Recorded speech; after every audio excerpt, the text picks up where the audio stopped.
বিষয় আমাকে খুঁজতে এসেছে। হ্যালো বন্ধুরা, আমার অনেক অনেক বিগ বিগ ফ্রেন্ডরা চলে আসছে আমার কাছে।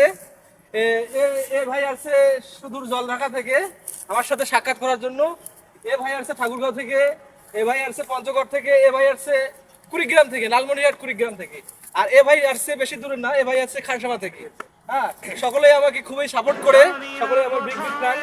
হ্যাঁ, সবাই সকলে এদের পাশে থাকবেন, এদের একটা করে আইডিয়া আছে, সবাই এদেরকে সাপোর্ট করবেন, সকলে যেন ভালো থাকে, সকলে ভালো থাকবেন এই কামনা করে আমি এখানে শেষ করছি। A few moments later. Hello guys, আজকে আমার এলাকার ছেলেগুলো আমার সাথে দেখা করতে পারছে। আমার লাঞ্চের সময় আমি যখন ডিউটিতে ছিলাম তখন তারা উত্তর ভিজিটে কাগজ ফেলার জন্য চাকরির আশায় আসছিল এবং এর সাথে ওরা আমার সাথে দেখা করে। তা আমি ওদের বলছিলাম যে তারাও তোদের সাথে আমি একটা শট নিই। এ হচ্ছে মূলত আমার কাকাতো ভাই অনিবেশ রায়, এটা হচ্ছে ভাতিজা শ্রীনিমাই রায়, এটা হচ্ছে কাকু শ্রীকৃষ্ণ রায়, এটা হচ্ছে আরেক কাকু শ্রী মিলন চন্দ্র রায়, এটা আমার এক কাকাতো ভাই শ্রী ধীমান চন্দ্র রায়। হ্যাঁ, আসলে এদের নিয়ে আমার এটা এই দর্শক লেভেলের ফানি ভিডিও ছিল।